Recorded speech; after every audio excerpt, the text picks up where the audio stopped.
Bendiciones para cada uno de mis amados hermanos. Quiero hablarles en esta hora de lo que es Hechos capítulo 1, versículo 8. Dice la palabra: pero recibiréis poder, note bien esto, cuando haya venido sobre vosotros el Espíritu Santo, y me seréis testigos en Jerusalén, en toda Judea, en Samaria y hasta lo último de la tierra.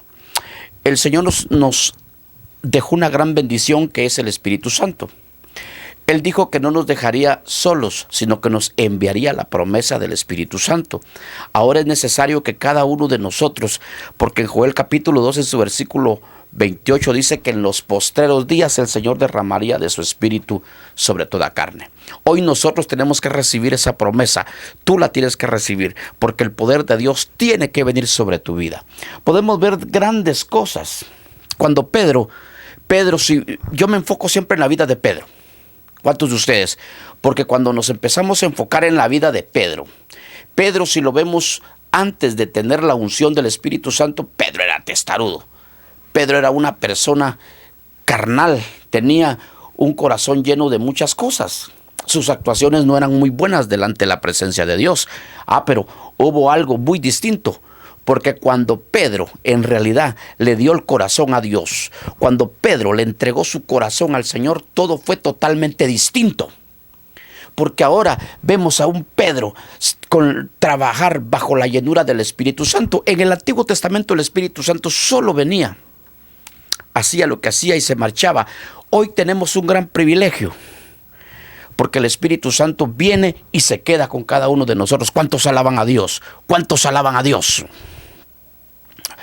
Podemos darnos cuenta que Pedro, lleno del Espíritu Santo, en Hechos capítulo 2 y versículo 41, hermano, dio su primer discurso. ¿Qué hubiera sido si Pedro hubiera dado un discurso que no hubiera estado lleno de la unción del Espíritu Santo? Hechos 2:41 nos narra bien cuando le preguntan a aquellas personas que habían escuchado la palabra que qué podían hacer.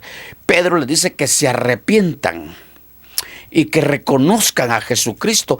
En ese primer día se le convirtieron 3,000 personas a Pedro. ¿Usted lo puede rectificar? Pero ¿por qué se le convertirían 3,000 personas a Pedro? Y en el segundo discurso, Hechos 4:4. Hechos 4:4, hubo un segundo discurso. En ese segundo discurso se le convierten a él las otras 2,000 personas. Por todo fueron 5,000 personas que se convierten. Pero no era Pedro el que estaba actuando. Era el Espíritu Santo que estaba en la vida de Pedro el que estaba actuando. ¿Por qué? Porque nosotros los seres humanos no podemos convencer fácilmente a las personas del pecado en la cual están actuando. El único que los puede redarguir y convencer es el Espíritu Santo. Oh, gloria al nombre de Jesús. En San Juan capítulo 16 y versículo 8, hablamos que el Espíritu Santo es el que convence al mundo de pecado. Cuando el Señor claramente dijo: no los dejo solos, sino que les envío el Consolador, el Espíritu Santo, estaba refiriéndose, oye bien eso, estaba refiriéndose al Espíritu Santo que tenía que venir sobre nosotros. Cuando el Espíritu Santo estaba en Pedro, a ley fue el Espíritu Santo el que obró de tal manera, porque Pedro le entregó su corazón a Dios. Pedro hizo que su corazón fuera limpio, fuera íntegro delante de Dios. Ahora estaba siendo utilizado por el Espíritu Santo. ¿Cuántos dan gloria a Dios? Incluso en Hechos capítulo 5 y versículo 15 al 16 habla de algo tan precioso, que la gente sacaba a los enfermos, hermano, en camillas, en las banquetas, porque cuando Pedro pasaba, aunque sea su sombra, dice, sanaba a aquellas personas. No era Pedro ni tampoco la sombra, era el poder del Espíritu Santo que estaba en él. ¿Por qué? Porque Pedro le había entregado su corazón al Señor. ¿Cuántos de nosotros queremos trabajar un ministerio de tal magnitud? Pero ¿cómo nos hemos presentado ante el altar del Señor con un corazón lleno de basura? Termino con esto. Cuando Caín y Abel se presentan a entregar ofrenda en el altar, en la antesala, ante la presencia de Dios, recuérdense que la palabra dice que sin santidad nadie verá al Señor. Y que todos aquellos que levanten sus manos sin ira y sin contienda, manos santas.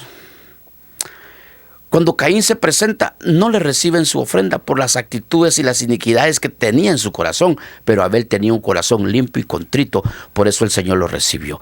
Incluso cuando Samuel se fue a buscar el próximo sucesor de Saúl, se fue a los hijos de Isaí.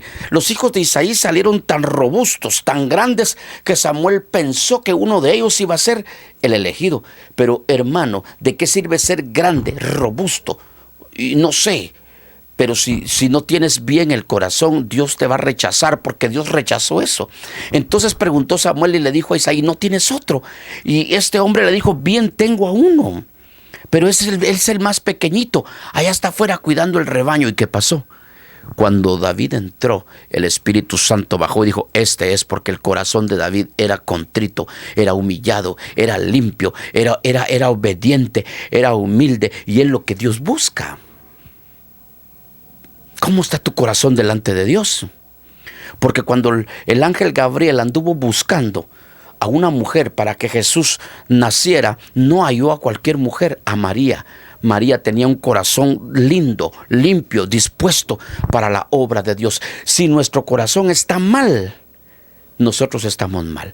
Si nuestro corazón está bien, nosotros estamos bien. Recuérdate lo que dice Proverbios: sobre toda cosa guardada, guarda tu corazón, porque de él mana la vida. Si queremos ser usados grandemente por el poder de Dios, va a depender de cómo esté nuestro corazón y primer lugar, cuando ya el corazón esté limpio, entregarnos al ayuno, a la vigilia, a la oración de madrugada, someternos a la búsqueda de Dios, que vamos a buscar lo de Hechos capítulo 1 versículo 8, y el poder de Dios va a estar sobre nuestras vidas.